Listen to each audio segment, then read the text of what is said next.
कैसे हो मेरे छोटे भाई बहनों। आज बायोलॉजी की एक बेसिक, बिल्कुल ऐसा बेसिक जो आपको 6 से लेकर 12 तक काम आने वाला है। हाँ बिल्कुल, हम समझने वाले हैं diffusion, osmosis, active transport, passive transport कैसे जुड़े हुए हैं एक साथ। आज एक ही वीडियो में आपका सारा डाउट क्लियर हो जाएगा। बस जुड़े रहना है आपको मेरे साथ। तो 2 मिनट में सारा एक फ्लो चार्ट बनेगा और फिर हम धीरे धीरे सारी चीजों को समझेंगे। तो शुरू करते हैं बिना किसी देरी के। सबसे पहले हम लिखेंगे एक्टिव ट्रांसपोर्ट और पैसिव ट्रांसपोर्ट। मैं शॉर्ट में लिख रहा हूं क्योंकि समय भी बचाना है और जानकारी अधिक लेनी है। तो आप लिखना पूरा एक्टिव ट्रांसपोर्ट और पैसिव ट्रांसपोर्ट। पैसिव ट्रांसपोर्ट के होते हैं 2 पार्ट, एक होता है डिफ्यूजन और एक होता है ऑस्मोसिस। और ऑस्मोसिस के होते हैं 2 पार्ट, एंडो ऑस्मोसिस, एंडो और एक्सो। तो एक एक करके सबको समझेंगे बिना किसी देरी के। तो चलिए शुरू करते हैं। सबसे पहले हमने क्या पढ़ा, एक्टिव ट्रांसपोर्ट। अब एक्टिव ट्रांसपोर्ट क्या होता है इस पे आ जाते हैं, इसको नोट कर लीजिएगा फटाक से, है ना। तो अब आ जाते हैं एक्टिव ट्रांसपोर्ट पे। तो एक्टिव ट्रांसपोर्ट क्या होता है, देखिए ऑक्सीजन ऑक्सीजन ऑक्सीजन ऑक्सीजन, और ये रही ऑक्सीजन 1 और यहां रही ऑक्सीजन। एक एग्जांपल दे रहा हूं, ये सब्सटेंस है, ये सब्सटेंस है, ये हो गया हाई, ये हो गया लो। समझना, जब कोई सब्सटेंस हायर कंसंट्रेशन से लोअर कंसंट्रेशन की तरफ जाता है तो उसे कहा जाता है पैसिव ट्रांसपोर्ट। क्या कहा जाता है, पैसिव ट्रांसपोर्ट। ठीक है। और जब कोई सब्सटेंस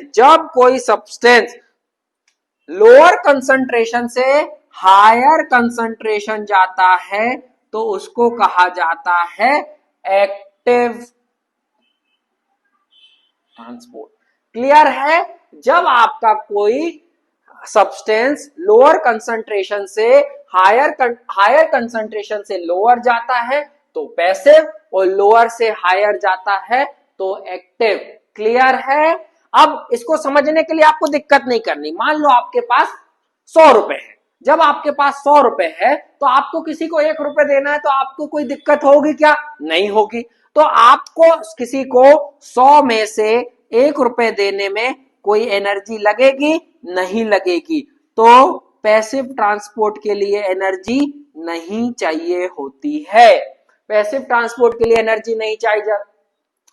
क्या आपको कोई टेंशन होगी कि जल्दी जल्दी जाके 1 रुपए दे आऊं, भाई हमारे पास 100 रुपए, एक देना, आके ले जाओ। तो ये प्रोसेस होगी स्लो। क्या होगी, स्लो। और 100 रुपए में से 1 रुपए देना कोई बहुत बड़ी बात है क्या, नहीं बड़ी बात है। आपने तो एक छोटी सी अमाउंट दी।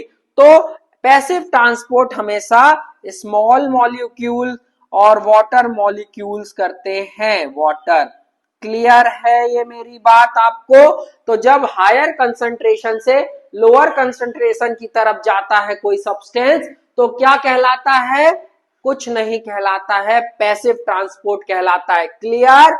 और जब लोअर कंसंट्रेशन से हायर कंसंट्रेशन की तरफ जाता है तो क्या कहलाता है, एक्टिव ट्रांसपोर्ट कहलाता है। क्लियर। अब इसका उल्टा हो जाएगा। यहां पे जब आपको 1 रुपए था आपके पास और किसी को 100 रुपए देने हैं तो फिर तो एनर्जी लगेगी, तो एनर्जी लगेगी। यहां पर एनर्जी क्या हो जाएगी मेरे दोस्त, लगने लगेगी। अच्छा, ये प्रक्रिया कैसे होगी, रैपिडली होगी, क्योंकि आपको टेंशन होगी भैया उसको 100 रुपए देने हैं, और ये काम एक बड़ा काम होगा आपके लिए क्योंकि आपके पास एक थे। तो लार्ज अमाउंट वाले, लार्ज मॉलिक्यूल्स इस ट्रांसपोर्ट में भाग लेते हैं। तो उम्मीद करता हूं एक्टिव ट्रांसपोर्ट और पैसिव ट्रांसपोर्ट समझ में आ गया होगा। अब पैसिव के पार्ट होते हैं ऑस्मोसिस और डिफ्यूजन। तो अब चलते हैं ऑस्मोसिस और डिफ्यूजन को समझते हैं। बहुत सिंपल भाषा में मैंने समझाने की कोशिश की है, उम्मीद करता हूं आपको समझ में आ गया होगा। अब आते हैं अपन किस पे, डिफ्यूजन। अब डिफ्यूजन डिफ्यूजन डिफ्यूजन क्या होता है मेरे दोस्त, देखिए जब हमने क्या पढ़ा, पैसिव ट्रांसपोर्ट है। अब पैसिव ट्रांसपोर्ट है तो फर्स्ट पॉइंट तो हमारा क्लियर हो गया। क्या होगा फर्स्ट पॉइंट, कि high to lower concentration substance जाएगा। क्लियर है?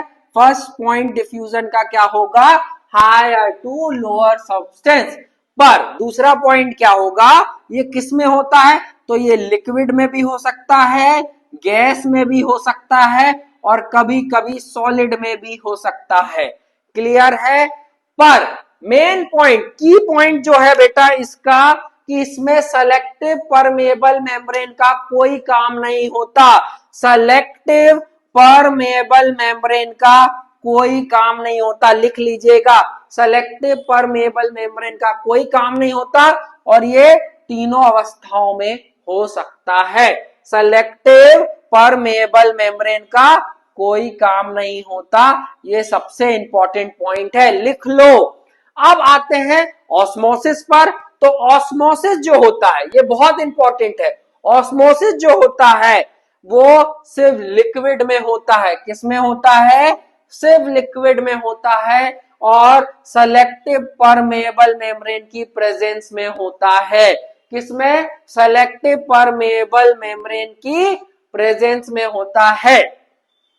सेलेक्टिव परमिएबल मेम्ब्रेन क्या है? हम सेल 9th क्लास का चैप्टर जब पढ़ेंगे तब मैं आपको बताऊंगा, पर अभी आपको इसमें समझना है सेलेक्टिव परमिएबल मतलब आप एक स्पेसिफिक गुण रखेंगे तभी अंदर जा पाएंगे। ये होता है सेलेक्टिव परमिएबल। ये भी किस में होगा? हाई टू लो में ही होगा। क्लियर है? ऑस्मोसिस, और ऑस्मोसिस होता है दो पार्ट, एंडो और एक्सो। जब कोई चीज अंदर आती है तो एंडो ऑस्मोसिस, अंदर आती है तो क्या कहलाता है? एंडो, और बाहर जाती है तो क्या कहलाता है? एक्सो। तो कोई चीज अंदर आएगी, आपने खूब सारा अंदर खा लिया तो फूल जाओगे, तो सेल फूल जाती है एंडो ऑस्मोसिस में, और सेल सिकुड़ जाती है, श्रिंक हो जाती है एक्सो ऑस्मोसिस में।